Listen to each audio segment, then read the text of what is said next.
Elysium is pure science fiction. The satirical nature of Elysium is my favorite part of the film, which is the idea of putting exorbitant, ridiculous mansions on a space station.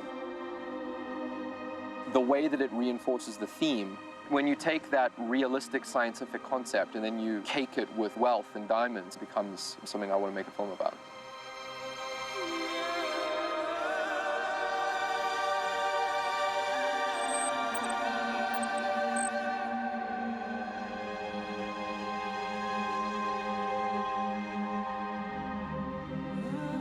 In the 1970s, NASA held this conference to try to come up with the most viable way to habitat humans in space. What is the most habitable, realistically buildable thing you can build in space to move a portion of humans off Earth?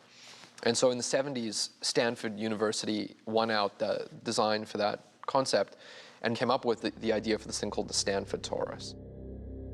There's this kind of cool thing that, now that I'm a functioning filmmaker, I kind of realize that if I want to, I can actually work with some of the people that were really inspirational to me when I was young. And Sid Mead was absolutely one of those people. I'd done inverse perspective environments for a long, long time. And in fact, one of Neil's favorite paintings of mine, I'd done for National Geographic a long time ago. And it showed this inverse world with the terrain curving up essentially out of sight. Even if he had not drawn the National Geographic image of the space station, I would be there anyway.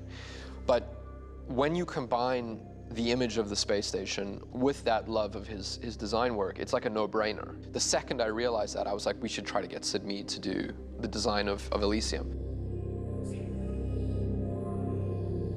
Well, the process working with Neil on some of the sets was that I would do a sketch, just 8.5 by 11 typewriter paper. That's how I start.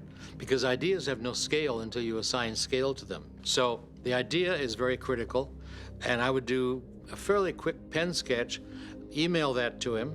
A lot of the time you could get concept artists that have only ever sort of been sketching in Photoshop, with a Wacom tablet, and haven't ever handled like physical mechanical objects. There's something about Sid and his age and his experience and the fact that, he's hand drawing it with ink on paper, that it's just, his brain is just working differently, and the work that comes back reflects that kind of different algorithm.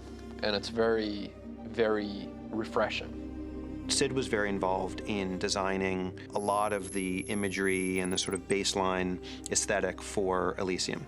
Concept art, concept drawings, small things like the exhaust pipes to large things like what the actual torus would look like. And all through that, Phil Ivey, who's our production designer, was working in concert with him.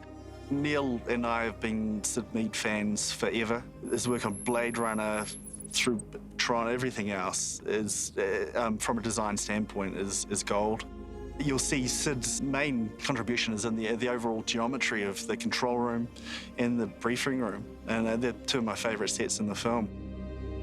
And on Elysium, there were sets that Sid didn't get to that Phil would design. And, he would use a lot of Sid's angles, and they all felt like they belonged to the same family. And he would also take Sid's concepts and then extrapolate them into sets. Like one example of a set that was Sid was the CCB, where Phil just, turned that into reality. The way I did it was to do a sketch, face on, and sort of this and make the ramp system sort of radiate out from a center point. And the hierarchical arrangement was people doing sort of mundane response. We were down lower and the managers are higher up, which is sort of a graphical interpretation of hierarchical design. And then there'd be other sets where Sid hadn't touched them. Phil would kind of think through Sid's eyes and bring those to life. And then on Earth, it would just be Phil and I. Sid Mead's designs formed a basis and an influence of what Neil and the art department and we in visual effects were imagining the ring would be. A lot of his work also informed some of the finer details, just the shapes and patterns of the paneling, like on these enormous space station. His particular way of angles that he uses, his lines, his offsetting of colors and patterns. So we created basically a Sid Mead style guide. So we collected all of that information that we love about Sid Mead and looked at his old drawings and sketches over the years. And we're really inspired by that. And then applied that same mentality and thinking in designing things like the ring or Elysium itself. We had to imbue Sid's, beautiful, elegant designs of Elysium with a practical, workable mentality, trying to bring a sense of reality to these very sci-fi images. So we looked at things like the Yangtze River Dam project, where you see construction on a massive scale. We looked at all kinds of superstructures, bridges, skyscrapers, transoms of all kinds of sorts, to try to bring a sense of what engineering in today's world can accomplish, that the audience subconsciously understands that this structure could exist. And I think that was one of the biggest challenges, trying to convert very science fiction images into something that the audience will accept and believe is possible. The rules, when you're doing a future, first you have to find out what the technological parameters are. What does this society know how to do? How does this fit into maybe some sort of a socioeconomic format? That's critical, and of course that's the story. If the story is well written, that's how the story is set. That's the stage. So I did this cross section to get the scale. If it's this far from here to here, then a house is that big, or streets or whatever. Sid's ideas often would go to speculative fiction and to making it, like, just building it correctly. And then I would steer it back to more metaphor. Like, I'd be like, no, it's actual mansions on space. Because you could imagine building a space station like that and building like these super high-tech, like hexagonal living areas, and that's appealing. Like, a lot of the time I would see that and I would start thinking in that direction. But the second I feel like you do that, you take away the metaphor. He said, this is supposed to be Beverly Hills in space. Think about making it a little bit more pastoral. So he sent me aerial shots of Beverly Hills, and he said, sort of scale it to this, with the streets and the mansions. So I found out how big a tennis court is, regulation tennis court, and started to scale these mansions, how big they were, in the shot that Neil sent me. And that gave me a clue, because now I could match it up to my scale across the breadth of the rotational torus. And so that was the thing with Sid, where he would bring ultra-real JPL aerospace ideas, and I would bring metaphor. We would kind of clash with one another and then figure out this kind of middle ground.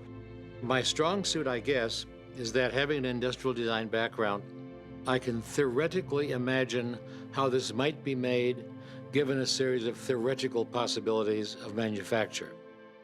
Because if you know the process anyway in the real world, then you move ahead and say, okay, now we can make things in one piece that are a mile long or whatever it happens to be.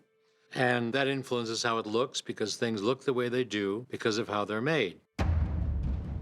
When Neil talks about Elysium, he doesn't talk about it as a science fiction imaginary world. He talks about it as Bel Air in space. And so all of the models for Elysium were not futuristic, futurist theory. It was, what is Bel Air? What are the most expensive, most garish homes and buildings in the world look like? If you imagine trying to transplant Hollywood Hills into space on a much grander canvas, then that's sort of what we're trying to achieve. And we shot plates for Elysium of Bel Air, Beverly Hills, a lot of places in Los Angeles that if you live in Los Angeles, or certainly if you live in those areas, you'll recognize. And how would that work when you wrap it on the inside of this torus? And things like, how high are the mountains, and how prominent are the bodies of water, and is it all sparse mansions, or are they clustered in communities, and how much public buildings and sort of city areas, and is there any visible public transport? We went around a few times on how light, how bright, how dark, how sci-fi is too sci-fi and how real is too real. And so you're constantly finding that balance between something that people aren't being disturbed by, but people are wowed by. There's all these questions that start coming up as soon as you really dig into what is that shot going to look like when the camera is low enough to the surface to really get a feel for what that geography looks like.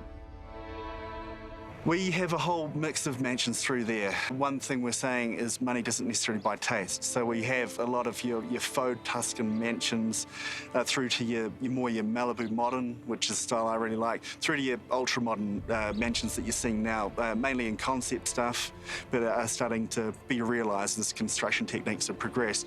So we have a whole raft of architectural styles there, but there, there is a base style to the whole thing. There is an architectural plan, but within it, there are pockets of different styles of architecture that you would see on Earth.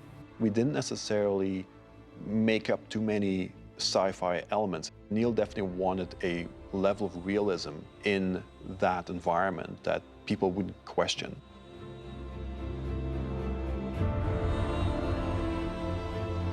But what I enjoyed most working on Elysium was working with Neil, not just in making movies, but in the art of design and the techniques that he uses and the trust that he was putting in me to sort of invent, to a certain extent, how his film would look.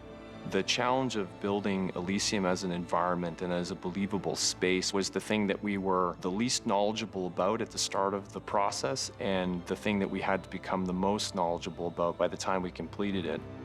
Usually in science fiction, you have one or the other. It's dystopic or it's utopic. And with Neil, you get both, and they're warring with each other the way that they are in the real world right now. So Elysium was this sort of pure expression of the suburbs and the excess.